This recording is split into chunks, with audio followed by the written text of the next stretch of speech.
Let's rewind for a second. Harry Potter is not doing so great. It's the summer before his third year at Hogwarts, and once again he's stuck at the Dursleys. If you don't remember, the Dursleys are the kind of relatives who wouldn't flinch at locking a kid in a cupboard under the stairs, because that's literally what they did for most of his childhood. So yeah, it's not exactly a chill vacation. But this summer is extra rough. Harry's been hiding his school things in his trunk, keeping his wand secret, and just counting the days until he can go back to the only place that ever felt like home. The only escape from his reality, Hogwarts. Then comes Aunt Marge. She's Uncle Vernon's sister, and if you think the Dursleys are bad, she's on a whole different level. Imagine someone showing up at your house just to insult you. That's basically her vibe. And as usual, she doesn't disappoint. She spends the whole dinner poking at Harry, making snide comments about his parents, insinuating they were drunk, lazy, useless. That's the moment something inside Harry just snaps. It's like a pressure cooker with a broken valve. He doesn't even mean to do anything, but suddenly Aunt Marge starts to inflate. Literally, like a human balloon. Her buttons pop off, she floats to the ceiling, and chaos breaks loose. Harry runs. He doesn't wait for explanations or apologies. He grabs his things, storms out into the night, and that's when something strange happens. The night is quiet. Almost too quiet. And Harry is starting to feel watched. He hears a rustle. Sees something move in the shadows. A huge black dog. Something unnerving, something out of place. Then just as quickly, the night bus screeches into view, purple and towering like a psychedelic monster. And that's where things take a turn. Now, the night bus isn't your typical mode of transport. It's erratic, chaotic, wild. It picks up stranded witches and wizards in trouble, and tonight that's exactly what Harry is. As he stumbles on board, trying to make sense of what just happened, the bus takes off at breakneck speed. Inside, things are weird. The beds roll around. The chandelier swings like a pendulum. And the driver, Stan Shunpike, is more interested in celebrity gossip than basic driving safety. Stan, by the way, doesn't even realize Harry is Harry, at least not right away. But while they ride through the night, Harry overhears something chilling. Sirius Black has escaped. Now, to a regular muggle, that means nothing. But in the wizarding world, Sirius Black isn't just a criminal, he's the criminal. The first person to ever escape from Azkaban, the wizard prison that's guarded by creatures that literally suck the joy out of you. The place where hope goes to die. The news is everywhere. Posters of Black's gaunt, mad-eyed face are plastered across the magical world. People are whispering that he's dangerous, that he's unhinged. And here's the kicker. Rumor has it he's after Harry. Yeah, this 13-year-old kid. Apparently, Sirius Black has escaped from the most secure prison in existence to hunt down Harry Potter. What? That part isn't clear just yet. But it doesn't take a genius to figure out there's more going on beneath the surface. Eventually, Harry arrives at the Leaky Cauldron. A dusty, shadowy little inn tucked between Muggle London and the magical world. And surprisingly, he's not in trouble. Not even a little bit.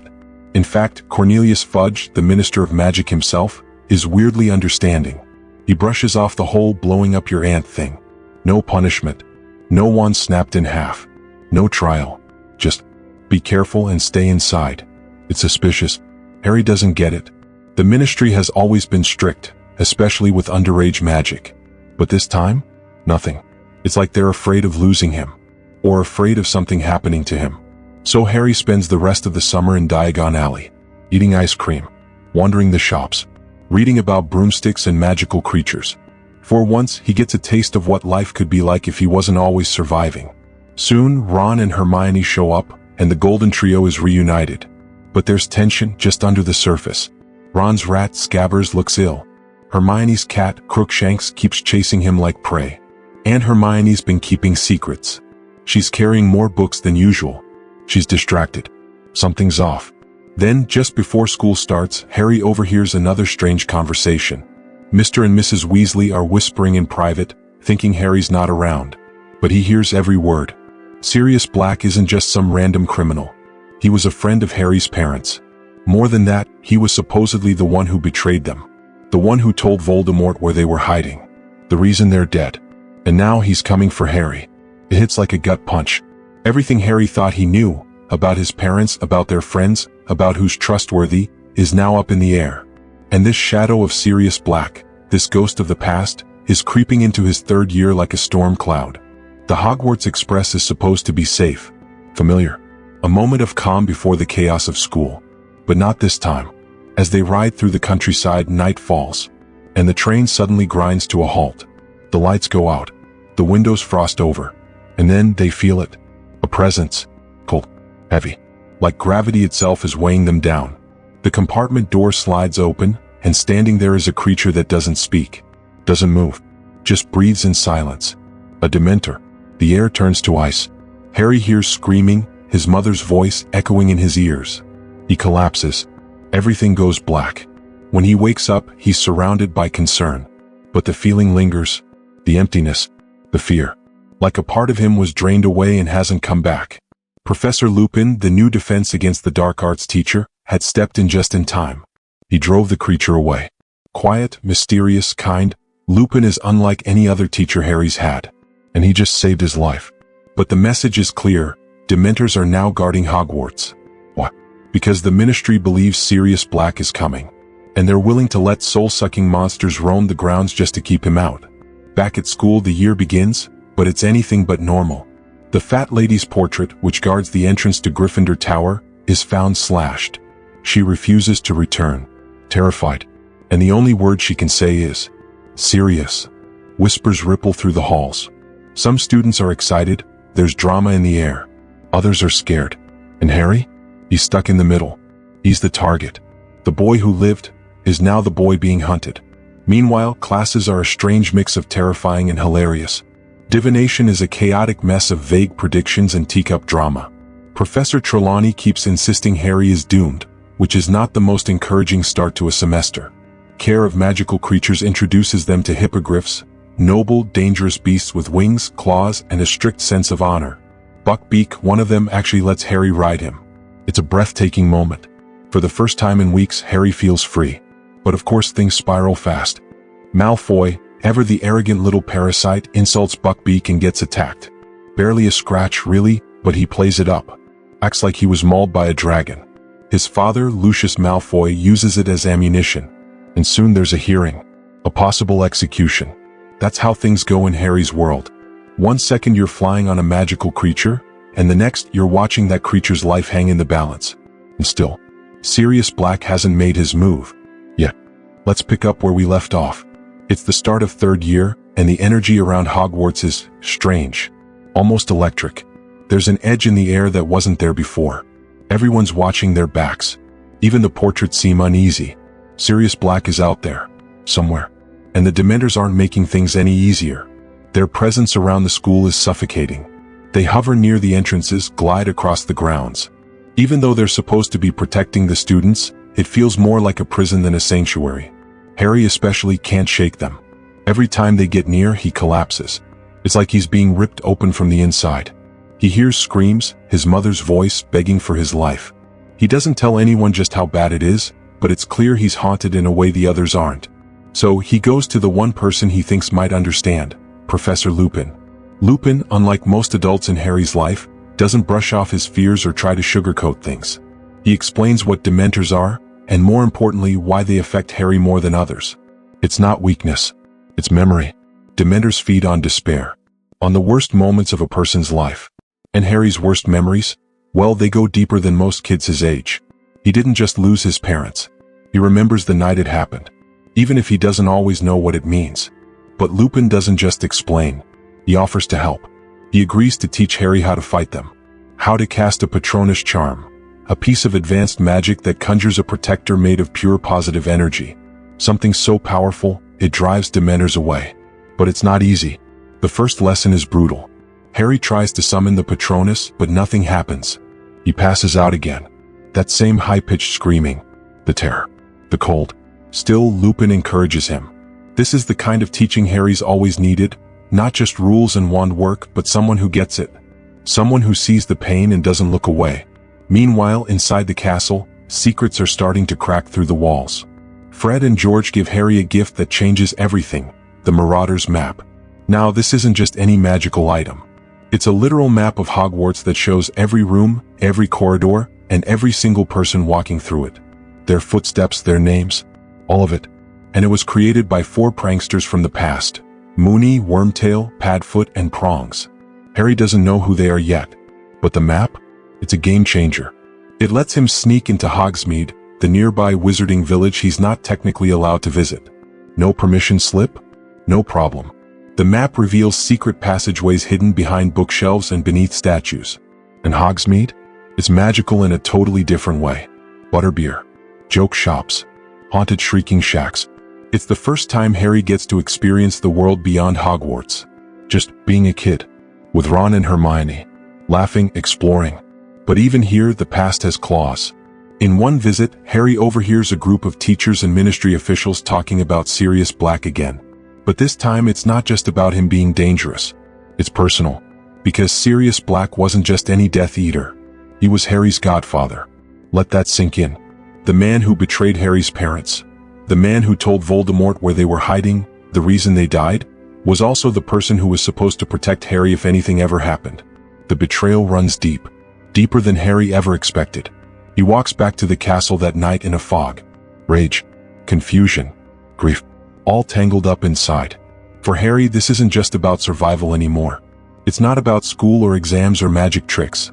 It's about justice, about truth, about finally confronting the past that's been chasing him since he was a baby. And suddenly, Sirius Black isn't just a criminal on the loose. He's a ghost from a life Harry never got to live.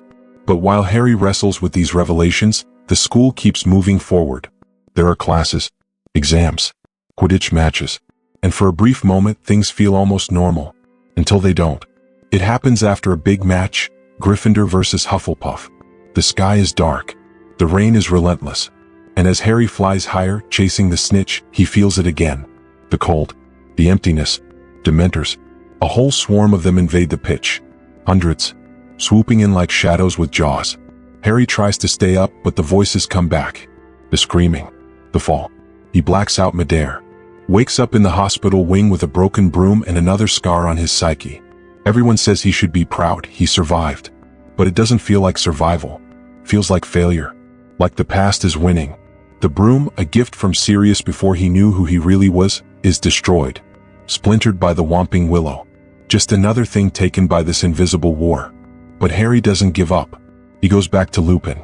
Trains harder. Pushes himself further. Slowly, he begins to summon something in those moments of darkness.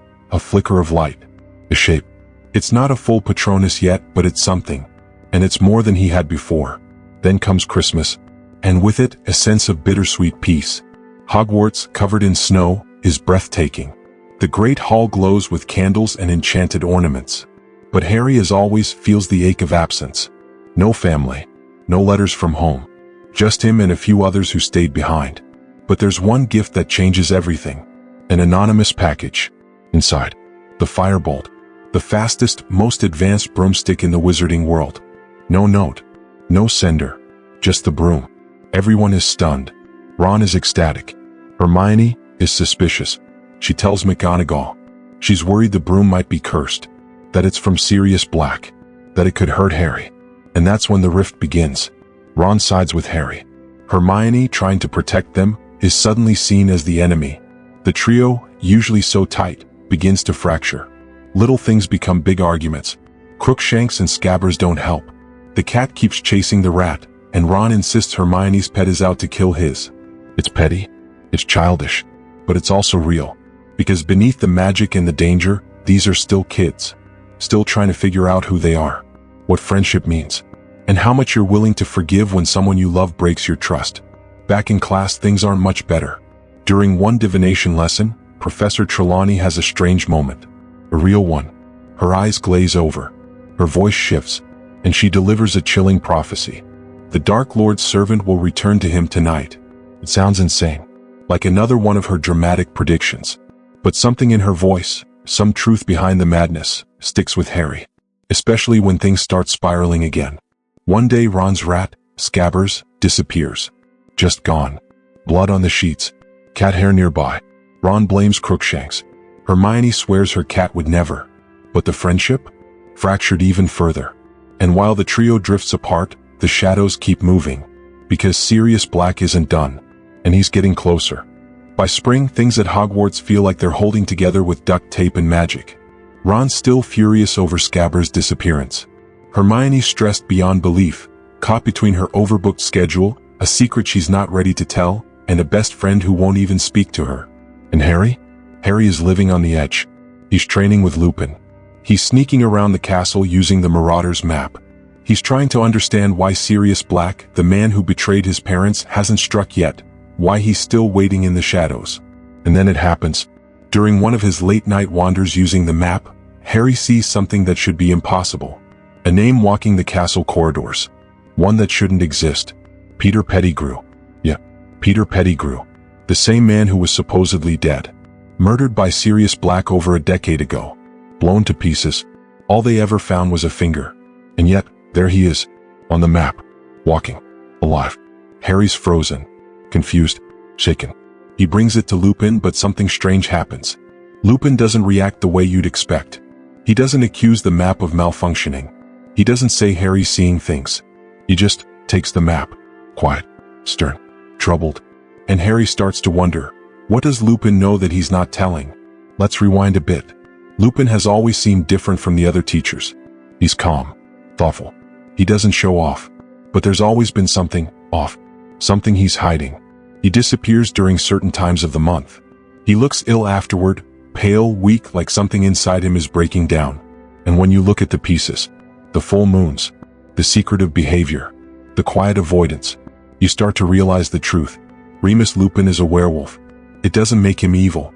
It doesn't make him dangerous. But it does explain why he's so cautious, why he keeps people at arm's length, why he never stays in one place too long. He's used to being feared, misunderstood, outcast.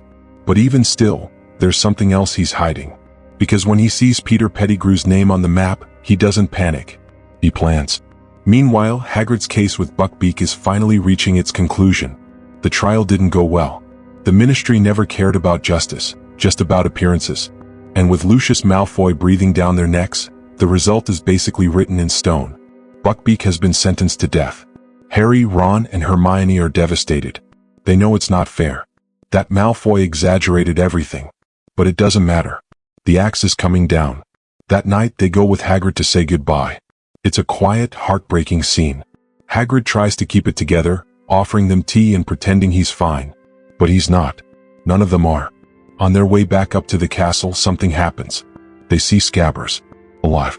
Ron grabs him, relieved, stunned, confused. But there's no time to celebrate. Because that's when the black dog appears. It lunges from the shadows, ferocious and fast. It grabs Ron by the leg and drags him, screaming, into the roots of the Whomping Willow. Harry and Hermione chase after them, diving into the underground tunnel that leads to the Shrieking Shack, the most haunted house in Britain. What they find inside changes everything. There, standing before them, is Sirius Black. Not the crazed man from the wanted posters. Not the monster the papers described. But a hollow, tired, wild-eyed version of someone who's been through hell and back. His face is lined. His hair is tangled. But he's not what they expected. He doesn't try to hurt them. He doesn't attack. He just talks. He says, "I'm not here to kill you, Harry. I'm here to kill him." And he points to Scabbers. At first it sounds insane. Scabbers? Ron's rat? The cowardly little rodent that runs from shadows? But Sirius says the truth has been buried for 12 years. That Scabbers is Peter Pettigrew. The man who actually betrayed James and Lily Potter. The one who framed Sirius. The one who faked his death. The one who's been hiding in plain sight, living as a pet rat, right under everyone's nose. Sounds crazy. But then Lupin shows up. And he confirms everything. Lupin and Sirius were friends. Brothers practically. Along with James Potter and Peter Pettigrew, they were the original creators of the Marauder's map. Moony, Wormtail, Padfoot, and Prongs. They thought they were untouchable. Unbreakable. But then Voldemort rose to power and everything changed. The Potters were in hiding, protected by the Fidelius charm. One person knew their location. Everyone thought it was Sirius. But at the last minute they switched. They gave the secret to Peter. He was the one Voldemort got to. He was the traitor. And when it was all over, when James and Lily were dead, Peter faked his own death and let Sirius take the fall. He cut off a finger, transformed into a rat, and disappeared. Sirius went to Azkaban without a trial. Without a chance to defend himself. 12 years in a prison that eats away your soul. And the worst part? He knew Peter was still out there. Back in the Shrieking Shack, it's chaos. Ron's horrified. Hermione is stunned. And Harry? Harry doesn't know what to believe. This man, his godfather, was supposed to be a murderer. a monster. But now, hearing the full story, he's not sure anymore. The truth starts to unravel like a spell gone wrong. Sirius isn't a villain. He's a victim. And Peter Pettigrew is alive. Lupin and Sirius want to kill him. They say he doesn't deserve to live, that he ruined too many lives. But Harry, heart pounding, emotions all over the place, says no. He stops them. Because his dad wouldn't have wanted revenge. He would have wanted justice. And Harry's not about to let the past repeat itself. So they bind Peter. Prepare to bring him to the castle. To clear Sirius's name. To finally reveal the truth. But fate, as always in Harry's world, has other plans. As they leave the shack, the full moon rises. Lupin, who forgot to take his wolfsbane potion, transforms. It's brutal. Bones snapping. Eyes changing. Humanity gone. The werewolf is loose. Sirius turns into his animagus form, a huge black dog, and fights to protect the others. Peter takes his chance and escapes, transforming back into a rat and disappearing into the night. And then the Dementors come. They descend like death itself. There are too many. Harry tries to conjure his Patronus, but he's not strong enough. He hears his mother again. Her final moments. The desperation in her voice. He's slipping, fading. And then, just before he blacks out, he sees something. Across the lake, a brilliant silver stag. Glowing. Powerful. It drives the Dementors away. And Harry is sure, absolutely sure, that it was his dad. He wakes up in the hospital wing. Confused. Wait, but alive. Sirius has been captured. The Ministry doesn't believe a word of their story. Peter is gone. And by morning they're planning to execute Sirius, without a trial, without evidence. Just like before. Harry's had enough. Time is running out. Sirius Black is locked in the castle, chained and waiting for the Dementor's kiss, a fate worse than death. It doesn't kill you. It consumes you. Drains every happy thought, every memory, every piece of who you are. And once it's done, you're still alive. But there's nothing left inside. Harry can't let that happen. Not to Sirius. Not after everything he's learned. Not when they finally found the truth, and then watched it slip through their fingers. But he doesn't know what to do. He's powerless. Until Hermione reveals her secret. It's something she's kept hidden all year. Something even Harry didn't notice, despite the signs. A small, delicate device. A time turner. Yeah, a literal time machine. She's been using it to attend multiple classes at once, jumping between time slots, living extra hours each day. It's why she was always exhausted, always appearing out of nowhere. Why her schedule made zero sense. Now, Professor McGonagall gives them permission to use it again, but not for schoolwork. This time it's to save a life. Hermione flips the time turner. The world spins. Wind rushes past their ears. And suddenly they're back. 3 hours earlier. Still in the hospital wing. But everything is different now. They're watching themselves from a distance. Moving through the timeline in secret. One wrong step and they could disrupt everything. But they have two goals. Save Buckbeak. Save Sirius. Simple. In theory. They move quickly, staying hidden in the shadows. Skirting around Hagrid's hut, ducking behind trees. Hermione's sharp. Focused. She knows exactly where to be and when. Harry's heart is pounding. They reach the edge of the forest just in time to watch their past selves say goodbye to Buckbeak. They wait for the executioner and the officials to leave the cabin. Then when no one's looking, they act. They untie the rope. Guide Buckbeak into the woods. Just like that, the first mission is complete. They save the creature Malfoy tried to destroy. No blood. No death. Just quiet resistance. But the real danger still lies ahead. Because the sun is going down. And the Dementors are coming. They watch from the edge of the lake. They see their past selves come out of the shrieking shack. Harry, Hermione, Ron, Lupin, Sirius, and Peter. They watch Lupin transform. Watch Peter escape. Watch Sirius fight the werewolf. It's surreal. Like reliving a nightmare you just woke up from. Then come the Dementors. Swooping down on the younger Harry and Sirius. Suffocating. Merciless. Harry remembers this moment vividly. He remembers the hopelessness. The screaming. The falling. But now, from this side of time, he sees the truth. There was no one else on the other side of the lake. No savior. No mystery figure.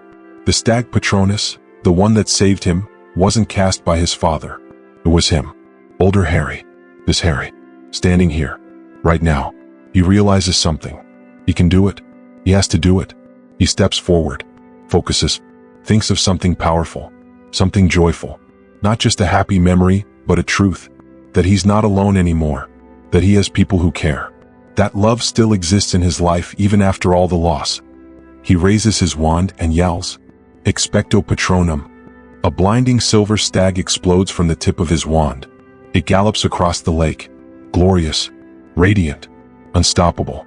It drives the Dementors away like a wave crashing through shadows. Sirius lives. Harry stands tall.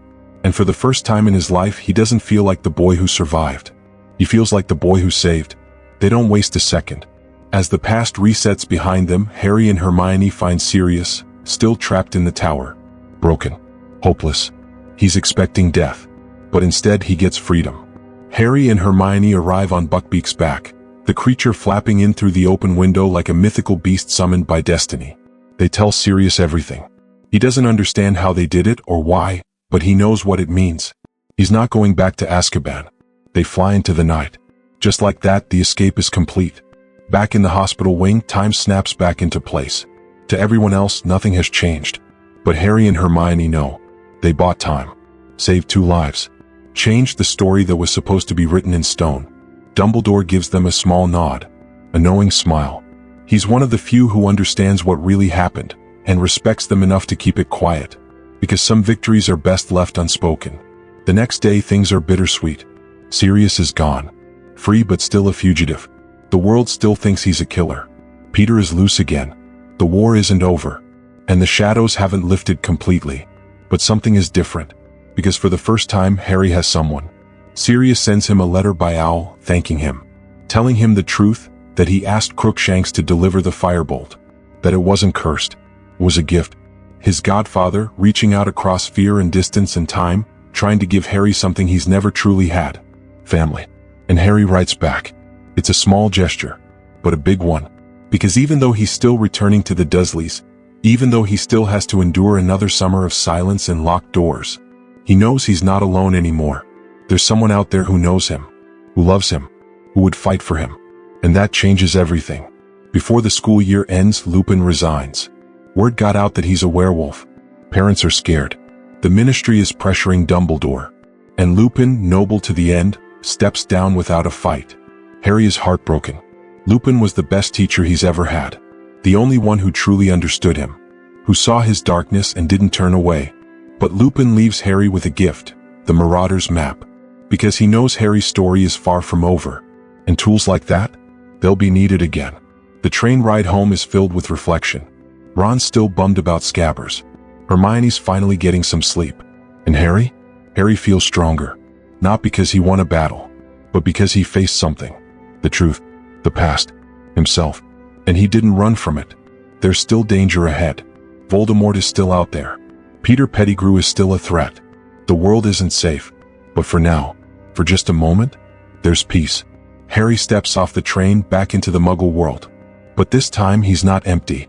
He's carrying something with him. A secret, a strength, a memory, and maybe a future. Summer returns, and with it, reality. For most kids, summer means sleeping in junk food and no homework. For Harry Potter, it means the Dursleys. And this time there's no pretending. He's changed. He's not the boy who begged for a letter from Hogwarts under the stairs anymore. He's faced Dementors. He's cast a Patronus. He's looked death in the face and fought back. But none of that matters to Aunt Petunia and Uncle Vernon. To them, he's still that weird, unwanted kid who disrupts their perfect, boring Muggle life. But Harry's got a secret weapon this year. Sirius Black. Not literally, of course. Sirius is still on the run, hiding in the shadows, moving through forests and across borders like a ghost. But he did one brilliant thing before disappearing. He gave Harry permission to use him as a threat. So now, whenever the Dursleys step out of line, Harry just casually mentions that his godfather, the escaped mass murderer, really likes to check in on him from time to time. It works like magic. For once, the Dursleys leave him alone. They don't lock up his trunk. They don't try to take his wand. They barely speak to him. It's peaceful. Lonely but peaceful. But while Harry's living in quiet exile, the wizarding world is shifting under the surface. Something is stirring. And Harry can feel it, like a change in the wind. It's not just about Voldemort. Not yet. But it's about the cracks. The lies. The history no one wants to talk about. See, what really happened 12 years ago, who betrayed who lived, who died, is still messy. Peter Pettigrew is out there, hiding in his rat form, slipping between shadows. And no one believes Harry's version of the story. The Ministry is still printing lies. The Daily Prophet spins whatever makes them look good. Sirius is still a wanted man. And the world keeps turning, as if none of it happened. Meanwhile, Harry gets a tiny slice of happiness. He receives a letter. Not just any letter, a real, warm, handwritten letter from Sirius. It's short, careful, but it means everything. Sirius tells him he's safe for now, that he's traveling, watching, always close enough to help but never close enough to be caught. He tells Harry to take care of himself, and he includes a little note that makes Harry grin ear to ear. If you ever need me, just send me a message. I'll be there. Harry folds the letter carefully, tucks it away, like armor, because even though he's alone this summer, he knows that somewhere out there, someone is thinking about him. Someone who would cross the world to protect him. Someone who should have been there all along. But not everything is warm letters and peaceful silences.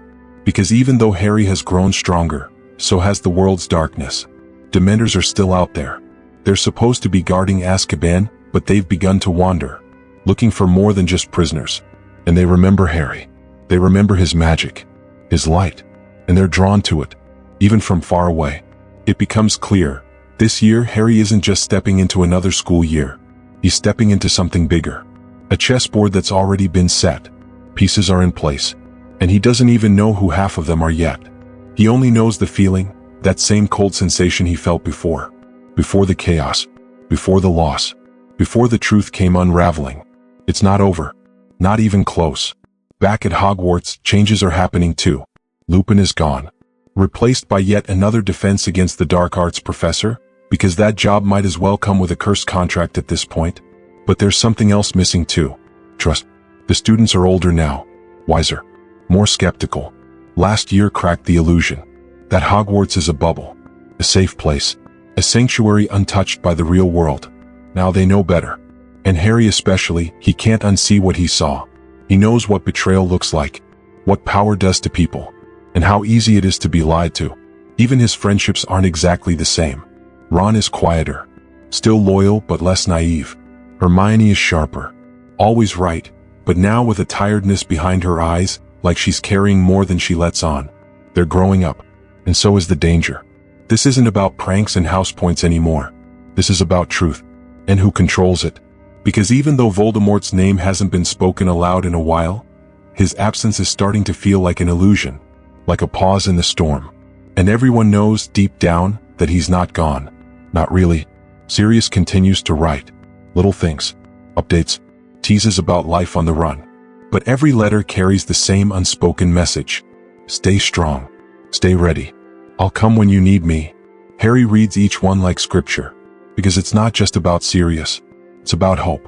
About finally having someone who chooses you. Not because they have to, but because they want to. That kind of bond? It changes a person. And maybe that's the real heart of this whole year. Not the magic. Not the monsters. But the relationships. Harry and Sirius. Ron and Hermione. Even Lupin and Snape. Two men bound by a shared past they can't escape. It's messy. Human. Real. The lines between hero and villain blur. And Harry starts to understand. Sometimes good people do bad things. And sometimes bad people aren't what they seem. Truth isn't black and white. It's a shadow that shifts depending on where you're standing. By the end of the summer, Harry is ready. Not just for classes or Quidditch, but for whatever's coming. Because now he knows the rules. Now he's seen what lies beneath the surface. And he's not afraid anymore. Not of the Ministry. Not of Voldemort. Not even of the future. Because he's got people now. Not just friends, but allies. Warriors. Family. As the Hogwarts Express rolls toward the castle once again, Harry leans back in his seat. Outside, the countryside is calm. Green. Peaceful. But inside, there's fire. He doesn't know what this year will bring. But he knows one thing for certain. He's not the same boy who left last year. And the world? Better be ready for that. The year begins quietly. Too quietly. No trolls, no cursed brooms, no flying cars. Just books, classes, and the chill bite of autumn on the castle stones. But peace at Hogwarts? It's never real. It's just a breath between storms. There's a new defense against the dark arts teacher. Again. His name is Professor Lupin. And the first thing everyone notices about him is how tired he looks. Like he's already fought a war and lost. His robes are threadbare, patched and faded. He doesn't command the room with booming speeches or intimidating magic. But there's something real about him, and Harry sees it instantly. Lupin teaches not with ego, but experience. He doesn't talk at the students. He prepares them for real things, real darkness. He shows them how to fight boggarts, and in doing so he sees Harry, not just the boy who lived, but the boy who's still living, still afraid, still fighting ghosts. The boggart takes the shape of a Dementor for Harry. Of course it does, because nothing haunts him more than that emptiness, that unbearable cold. But Lupin stops it before it can drain him. And that moment, it's small, easy to miss. But it's the first time in years Harry feels safe in a classroom. Meanwhile, things at Hogwarts are getting stranger. A mysterious map falls into Harry's hands, delivered by none other than Fred and George Weasley. It's called the Marauder's map. And it's not just a map of the school, it's a map of everything. Every hallway, every secret passage, every moving person in real time. It even shows names, which is how Harry sees something impossible. Peter Pettigrew, alive, walking the halls of Hogwarts. But no one else can see him, because Peter is still a rat, still hiding in Ron's pocket under the name Scabbers, still playing dead while the world blames Sirius Black. The cracks deepen. The truth is right there, written in ink and footsteps. But no one's looking. No one wants to see. And then comes the moon. The full moon. The part no one tells you about when they talk about magic. That it can change you. Literally. Lupin disappears during these nights. And only if you notice the pattern. But eventually the pieces connect. He's a werewolf. That's why he's so careful. So tired. So distant. He spent his whole life hiding the monster inside. And for once, Harry doesn't flinch. Because he's seen real monsters. And Lupin isn't one of them. Still, the world doesn't care. The second someone finds out, Lupin knows what'll happen. Parents will complain. Letters will flood in. The ministry will panic. Not because he's dangerous, but because he's different. And Hogwarts doesn't have room for that kind of truth. Not yet. The Marauder's map holds more secrets. More names. 4 creators. Moony, Wormtail, Padfoot, Prongs. For students who once ruled this castle like kings in the night. One became a teacher. One became a traitor. One became a prisoner. And one became a memory. Because Prongs was James Potter, Harry's father. And suddenly the map isn't just a tool. It's a legacy. It's a window into who his father was before the war. Before the prophecy. Before the sacrifice. Sirius returns. But not how anyone expected. One night he breaks into Hogwarts. Not to hurt Harry. But to find Pettigrew. To finish what should have ended 12 years ago. But no one believes him. They still see the madman. The killer. Even when the truth is right there, skittering across the floor in the form of a frightened rat. The climax happens in shadows. Not in a grand hall. Not in a battlefield. But in the shrieking shack. Where secrets go to die. Harry, Ron, and Hermione follow the trail. And there they confront the truth. Sirius, Lupin, Scabbers. The past. All in one room. Lupin confirms it. Scabbers is Peter Pettigrew. And Sirius? He's innocent. The betrayal, the deaths, it was Peter all along. He framed Sirius, faked his own death, and disappeared into guiltless silence. For Harry the world tilts, because everything he believed, everything he was told, was a lie. His godfather isn't a villain. He's family. The family that was stolen from him. And now he finally has a chance to reclaim it. They prepare to turn Peter over to the authorities, to clear Sirius's name, to tell the truth. But the moon rises. Lupin transforms. The wolf comes out. And in the chaos, Pettigrew escapes. The truth slips through their fingers. Again. They return to the castle defeated. Sirius is recaptured. The ministry doesn't want the truth, they want control. And control means keeping the story simple. Black equals guilty. Pettigrew equals dead. Justice. Optional. But Harry won't let it end like that. He and Hermione do the unthinkable. They go back in time. Using a time turner Hermione has been hiding all year, because of course she has. They retrace their steps, avoid themselves, and save 2 lives. Buckbeak, the innocent hippogriff sentenced to death. And Sirius. Harry conjures the Patronus that saves himself. He was the one he saw across the lake that night. It wasn't his father's ghost. It was him. And for the first time, he doesn't need someone else to save him. He becomes his own protector. Sirius escapes, free but still hunted. He vanishes again, into the shadows, into stories. But now Harry knows the truth, and that's enough. For now. The year ends not with celebration, but with silence. Because nothing is really fixed. Peter is still free. The Ministry is still broken. And Voldemort, wherever he is still waiting. But Harry has something now that he didn't before. Clarity. He knows who his enemies are. And who his allies are. And somewhere out there, his godfather is watching the stars thinking of him. As the train carries them home, Ron sleeps. Hermione reads. And Harry stares out the window.